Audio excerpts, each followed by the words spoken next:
Hello, welcome. In this video, I am going to show you how to animate in Clip Studio Paint the easy way. Oh, and this is not my voice. I'm using Microsoft Edge text-to-speech program. I hope you okay with that. Hope you'll enjoy this video. Have a good day. First of all, you will open this view when selecting the animation mode in the canvas settings. The thing you need to know here is the canvas size you want to use.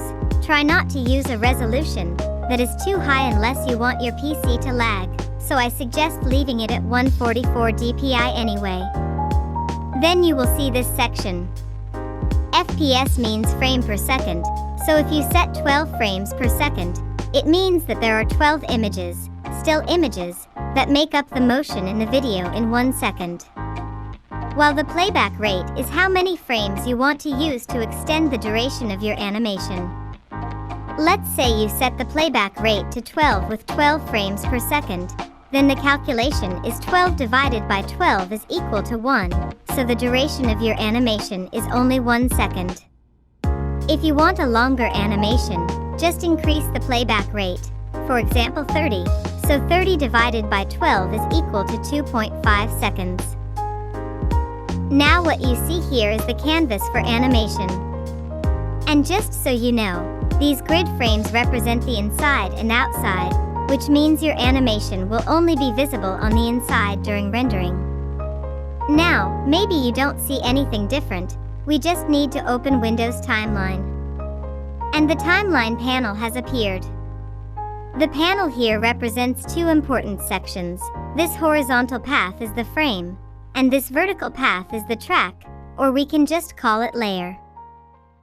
You just have to go this way, layer, and an animation folder is already available.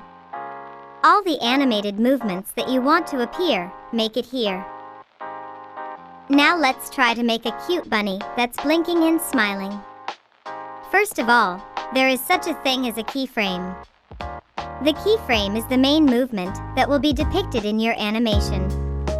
And the movement between keyframes is called in between.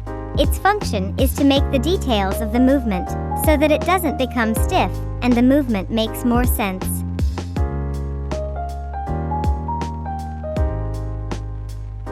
I went to layer 1 and created an initial keyframe of a sketch of the bunny's face like this.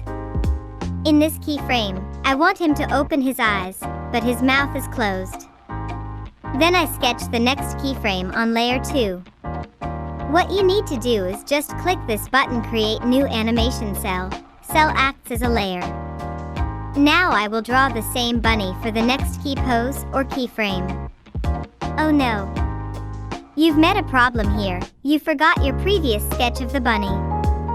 That's okay, in some occasions, maybe you'll find it troublesome to remember the previous image. Don't worry, there's such a thing as onion skin. If you activate the onion skin, then the previous image that you made here will be visible, and you just have to trace it again. Still feeling troublesome?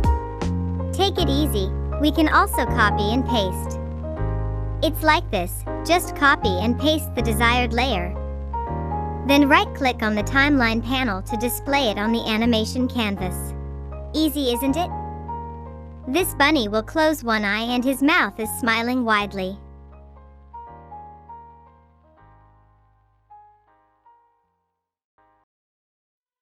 When I tried to draw the next keyframe, the image doesn't appear on the canvas because you accidentally used this function instead of using the Add Animation cell. Don't worry and just take it easy. Right-click on this R, then choose the layer you want to appear, in this case, layer 3. Well, now we can continue our doodle. I'm going to make the rabbit eyes open and look at the side. I will speed up the footage to get the necessary tips.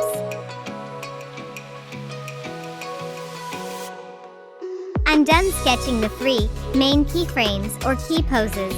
If you want to see a preview of your animation movement, press the play button. Or you have to hover above these numbers.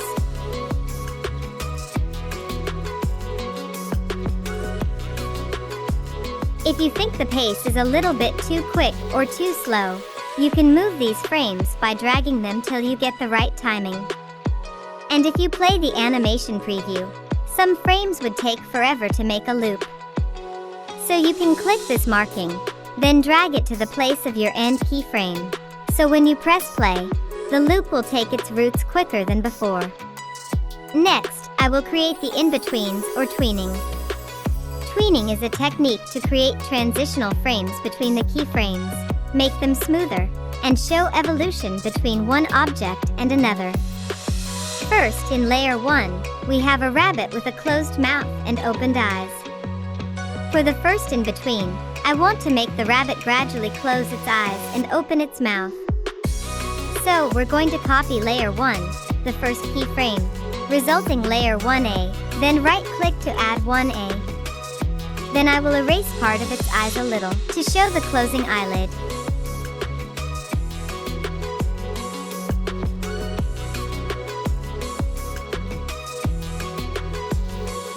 Then I drew its mouth slightly open, as an evolution of the opened mouth.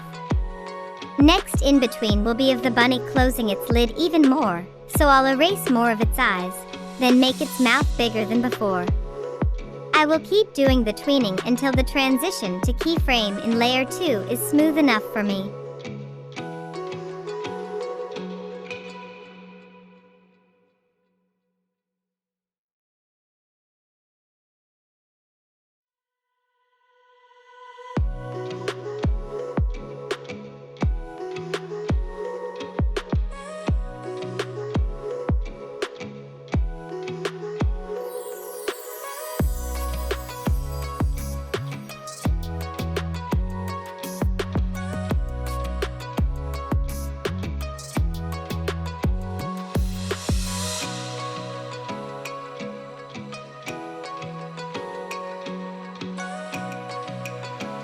Now, let's see the preview by dragging your pointer across these numbers. Let's continue the tweening. The third keyframe, the bunny is smiling widely, and while having its eyes open while looking at the side. Since we've got the tweenings of the bunny closing its eyes and do it over again, let's just use them again. You just need to right-click on the timeline, and choose the closing eyelid layers in different order. Since the order was 1A with bunny opening its eyes to 1C with bunny closing its eyes, we will start from 1C this time, so it will look like the bunny is opening its eyes again. Don't forget to change the mouth, because from keyframe 3, the bunny mouth is open and I want to keep it till the end. I keep correcting the in-between sketches and moving around the frame to get the right timing.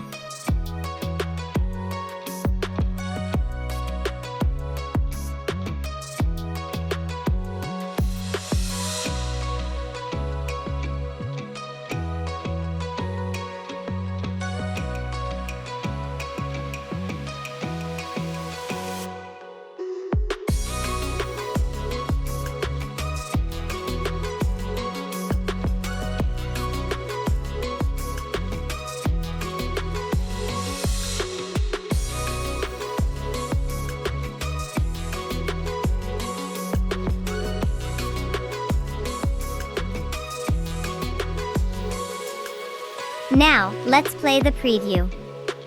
I think it's already done and I'm quite satisfied with the movement. Please forgive me for being so messy. Now, thank you for watching and goodbye for the next tutorial.